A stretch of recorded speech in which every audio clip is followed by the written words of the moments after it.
اور مستشرقین ایک اعتراض یہ بھی کرتے ہیں کہ یہ جو ہے یہ نظام فطرت کے خلاف ہے، یعنی فطرت کے اصول ٹوٹ جاتے ہیں کہ وقت رک جائے، سسٹم رک جائے اور ہزاروں لاکھوں میل کروڑوں میل کا فاصلہ یہ پلک جھپکتے ہی طے ہو جائے تو یہ سسٹم کے خلاف ہے۔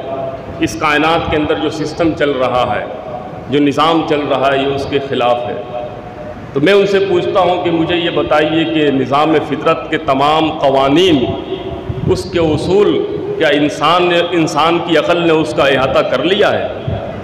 انسان کی عقل وہاں تک پہنچ چکی ہے کہ وہ اس نظام فطرت کے تمام قوانین کا احاطہ کر سکے، آسمان و زمین کی وسعتوں کو ناپ سکے؟ صرف اندازے ہیں۔ آئنسٹائن جس نے اپنی عقل کا اکثر حصہ استعمال کیا، اس کے اندازے کے مطابق روشنی جو سفر کرتی ہے، یہ اندازہ ہے، تحقیق ہے، ریسرچ ہے، اور یہی اس وقت قابل قبول ہے سائنس کی دنیا میں۔ روشنی کی رفتار جو ہے پر سیکنڈ 3 لاکھ کلومیٹر، کتنی؟ 3 لاکھ کلومیٹر پر سیکنڈ، اور یہ روشنی ایک سال میں جو سفر طے کرتی ہے، ایک سال میں جو سفر طے کرتی ہے وہ جو ہے ایک نوری سال کہلاتا ہے۔ ایک نوری سال پر سیکنڈ 3 لاکھ کلومیٹر، ایک سال میں جو سفر طے کرے گی وہ جو ہے ایک نوری سال کہلاتا ہے۔ آئنسٹائن لکھتا ہے کہ اس کائنات کی ابتدا سے لے کر انتہا تک روشنی کو سفر کرنے کے لیے 30,000 ملین نوری سال چاہیے، اور 1 ملین 10 لاکھ ہوتا ہے، 30,000 ملین نوری سال چاہیے۔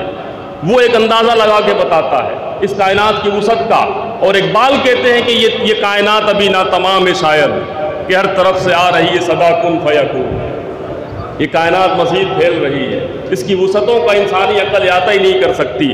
صرف زمین سے باہر چلے جائیں، سورج جو ہمیں دکھائی دیتا ہے اتنا بڑا ہے حجم میں کہ ہزاروں لاکھوں زمین اس کے اندر سما جائے، اور اس سورج سے آگے کا جہاں ستاروں ہزاروں لاکھوں کی تعداد میں ہے، کروڑوں کی تعداد میں، ان گنت، جن کی تعداد کا انسانی عقل احاطہ ہی نہیں کر سکتی، ایسے ایسے ستارے ہیں کہ لاکھوں سورج اس کے اندر سما جائیں گے۔ اور یہ لاکھوں کروڑوں ستارے، یہ نظام شمسی جس میں زمین بھی شامل ہے، جس میں چاند بھی ہے، جس میں سورج بھی ہے، ہزاروں لاکھوں ستارے ہیں، یہ سب مل کر ایک کہکشاں بناتے ہیں۔ ہم جس کہکشاں میں رہتے ہیں اس کا نام ملکی وے ہے، اور ایسی ہزاروں لاکھوں کروڑوں کہکشائیں اس کائنات میں موجود ہیں۔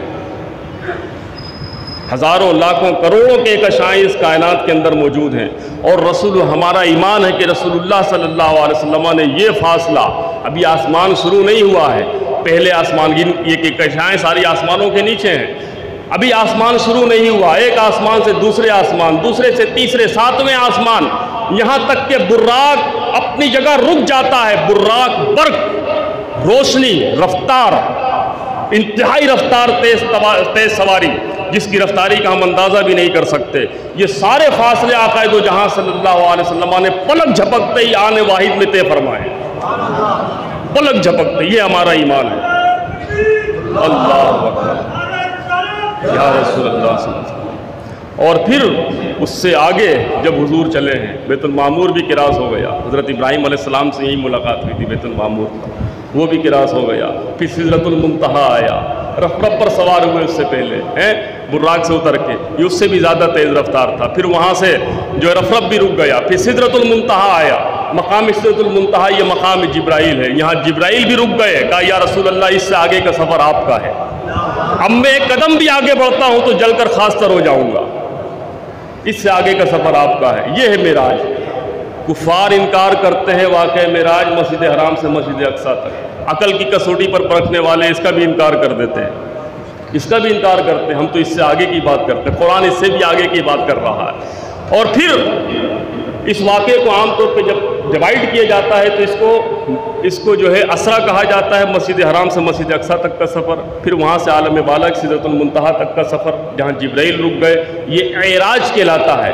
اور جب حضور وہاں سے آگے نکلے یہ معراج کہلاتا ہے، اور اس سے حضور جب وہاں سے آگے نکلے تو وہ پھر رسول اللہ کا اپنا سفر ہے، اور وہ سفر رسول حقیقت محمدیہ صلی اللہ علیہ وسلم کا سفر ہے، یہ حقیقت محمدیہ جہاں جبرائیل بھی پیچھے رہ گئے۔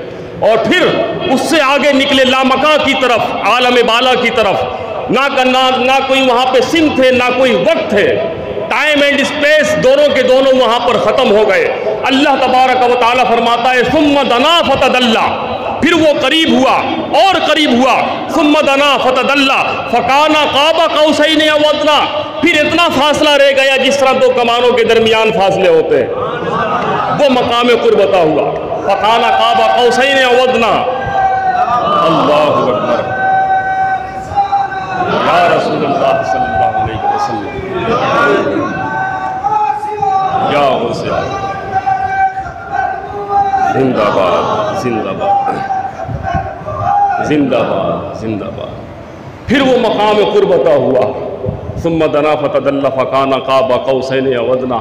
اور پھر یہاں پر سید سلیمان ندوی اپنی کتاب سیرت النبی میں لکھتے ہیں کہ شاہد مستور ازل نے اپنے چہرے سے نقاب ہٹایا، شاہد مستور ازل نے اپنے چہرے سے نقاب ہٹایا۔ اللہ کی ذات چہرے سے پاک ہے، اللہ کا چہرہ اس کی شان کے مطابق ہے، اللہ کا دیکھنا اس کی شان کے مطابق ہے، اللہ کا ہاتھ اس کی اپنی شان کے مطابق ہے۔ کیسا ہے عقل اس کا احاطہ نہیں کر سکتی۔ بس سمجھنے اور سمجھانے کے لیے سید سلیمان ندوی یہ بات لکھ گئے کہ شاہد مستور ازل نے اپنے چہرے سے نقاب ہٹایا، اور اس بارگاہ ناز میں عز و نیاز کی جو باتیں ہوئیں انسانی عقل اس کا احاطہ کر ہی نہیں سکتی، انسان اس کو سمجھ ہی نہیں سکتا۔ یہ نام اس لیے کہہ رہا ہوں تاکہ کوئی یہ نہ کہے کہ یہ بریلوی شرک کا فتویٰ لگا رہا ہے، وہ بریلوی پر شرک کا فتویٰ لگ جائے۔ یہ سلمان ندوی کی عبارتیں لکھی کتابوں کے اندر، اور پھر وہاں سے واپسی ہوئی۔ آقا دو جہاں صلی اللہ علیہ وسلم کی طویل سفر ہے یہ۔ فَأَوْحَىٰ إِلَىٰ عَبْدِهِ مَا أَوْحَىٰ، اللہ تبارک و تعالیٰ نے اپنے بندے پر، بندے خاص پر، آقا دو جہاں صلی اللہ علیہ وسلم پر وہی نازل فرمائی جو فرمانا تھی۔ معاوہا، نماز کا تحفہ ملا، وہاں سے حضور واپس تشریف لائے، جنت کی سیر کرائی گئی، دوزخ کی سیر کرائی گئی، اور پھر وہاں سے موسیٰ علیہ السلام سے واپس ملاقات ہوئی، نمازیں کم کرائی گئیں، 50 نمازوں کا ثواب باقی رکھا گیا۔ حضور روئے زمین پر دوبارہ آئے، جب حضور چلے تھے تو بستر گرم تھا، جب واپس آئے تو وہ بستر کی تپش موجود تھی۔ حضور چلے تھے کنڈی ہلی تھی، جب واپس آئے تو وہ کنڈی ہل رہی تھی۔ اس کا مطلب یہ کہ اس کائنات کا سسٹم رک گیا تھا، اللہ تبارک و تعالیٰ نے وقت کو روک دیا تھا، اسی لیے فرمایا لیلن، انتہائی رات کے قلیل حصے میں ایسی قلت، اگر ٹائم کو اگر یونٹس میں تبدیل کیا جائے تو یونٹس بھی ختم ہو جائے۔ بس یوں سمجھ لیجئے کہ جس طرح گھڑی کے اندر سے، گھڑی ایک سسٹم کے تحت چل رہی ہے، اس کا اپنا ایک سسٹم ہے، اس کے اندر سے سیل نکالتے گھڑی رک جائے گی۔ بس حضور صلی اللہ علیہ وسلم اس کائنات کا سیل ہے، اس کائنات کی جان ہے۔ جب حضور تشریف لے گئے تو سارا سسٹم وہی رک گیا تھا، بس وہی چلا جو اللہ تبارک و تعالیٰ نے چاہا۔ وہ آنے واحد کا سفر ہے، اور یہ ہمارے ایمان کا تقاضا ہے۔ یہ حضور کے تمام معجزات میں، بڑے معجزات میں سے ایک بڑا معجزہ ہے جس کا ذکر قرآن نے فرمایا ہے، احادیث میں اس کی تفصیل ملتی ہے۔ اب اگر کوئی اس میں تعویلات پیش کرے، اس کو عقل کی کسوٹی پر پرکھنے کی کوشش کرے، تو ہم پہلے ہی کہہ دیتے ہیں کہ یہ عقل کی سمجھ میں نہیں آئے گا۔ یہ صرف ایمان کی حرارت یہاں پہ کام کرے گی کہ آپ اس کو من و عن تسلیم کریں، اس لیے کہ حقیقت حقیقت ہے۔ اب اللہ تبارک و تعالیٰ کے اس نظام سسٹم میں، اس نظام کائنات میں کوئی معجزہ کوئی نہیں کہہ سکتا کہ نظام فطرت کے خلاف ہو۔ آگ کبھی جلاتی ہے، آگ ہمیشہ جلاتی ہے، یہ اس کی عادت ہے۔ آپ کہہ سکتے ہیں، سائنس کہہ سکتی ہے کہ آگ کی فطرت کیا ہے، جلانا، لیکن کیا یہ اصول یہیں پر ختم ہو گیا؟ کیا اس اصول کا آپ کی عقل احاطہ کر سکتی ہے کہ ہاں آگ کی فطرت جلانا ہی ہے؟ ہو سکتا ہے کہ آگ کی فطرت یہ ہو کہ آگ جلاتی ہے، اس کی عادت ہے، لیکن اللہ تبارک و تعالیٰ نے اس آگ کو پیدا کیا ہے، وہ جس کے لیے چاہے اس آگ کو ٹھنڈا کر دے۔ لہٰذا ابراہیم علیہ السلام کو جب آگ میں ڈالا گیا تو پھر اللہ کی طرف سے ندا آئی، یا نارو کونی برداً و سلام علی ابراہیم، اے آگ ابراہیم کے لیے ٹھنڈی اور سلامتی والی ہو جا۔ جب وہ ایک آگ کو ٹھنڈا کر سکتا ہے تو پھر وہ رسول اللہ کو جسمانی معراج اپنے پاس بلا کے کرا سکتا۔ یہ تسلیم کرتے ہیں نا کہ آگ ٹھنڈی ہو گئی۔ تو یہ اصول نظام فطرت کے، اس کائنات کے، انسانی عقل اس کا احاطہ نہیں کر سکی ہے۔ اللہ تبارک و تعالیٰ نے اپنے بندے خاص کو یہ معراج عطا فرمائی ہے، اور جو ہے یہ حقیقت ہے کہ اگر آپ ریسرچ کی دنیا میں جب جاتے ہیں تو بہت ساری باتیں، بہت سارے اعتراضات، بہت ساری چیزیں سامنے آ رہی ہوتی ہیں۔ میرے لب لباب اور خلاصہ کس کا؟ اس عقیدے کا جو آقا دو جہاں صلی اللہ علیہ وسلم سے لے کر اب تک اکثر جمہور مفسرین محققین صحابہ اکرام کا جو ہے بتا دیا ہے۔ اس میں یہی بتا دوں کہ بعض روایتیں احادیث میں ملتی ہیں جس کو بنیاد بنا کر یہ اعتراضات یہاں سے شروع کیے جاتے ہیں۔ وہ ایک روایت حضرت امیر معاویہ سے مروی ہے، دوسری حضرت عائشہ سے مروی ہے، اور اس کا جواب یہ ہے، کبھی پڑھنے کا موقع ملے تو پڑھیے گا۔ اس کا جواب یہ ہے کہ جب یہ واقعہ پیش آیا تو حضرت امیر معاویہ ایمان نہیں لائے تھے اس وقت رضی اللہ تعالیٰ عنہ، اور حضرت عائشہ صدیقہ رضی اللہ تعالیٰ عنہ عمر میں بہت چھوٹی تھی، لہٰذا ان کے مقابلے میں ان اجلہ صحابہ کرام کی جس میں حضرت عبداللہ ابن عباس رضی اللہ تعالیٰ عنہ کی روایتیں موجود ہیں اور جس میں اور بہت سارے صحابہ کرام کی روایتیں موجود ہیں، وہ قابل قبول ہوں گے۔ یہ اس اعتراض کا جواب ہے۔ جب اس کو ذہن میں رکھ کے آپ اسٹڈی کریں گے تو سارے سوالات کے جوابات آپ کو ملتے چلے جائیں گے انشاءاللہ تعالی۔ اللہ رب العالمین ہم سب کو صحیح معنی میں ہمارے عقیدے کو پختہ فرمائے۔ قرآن و حدیث پر جو اس طرح کے واقعات ہیں، اللہ تبارک و تعالی ہم سب کو صحیح معنی میں اس پر ایمان رکھنے کی، اس پر ثابت قدم رہنے کی توفیق عطا فرمائے۔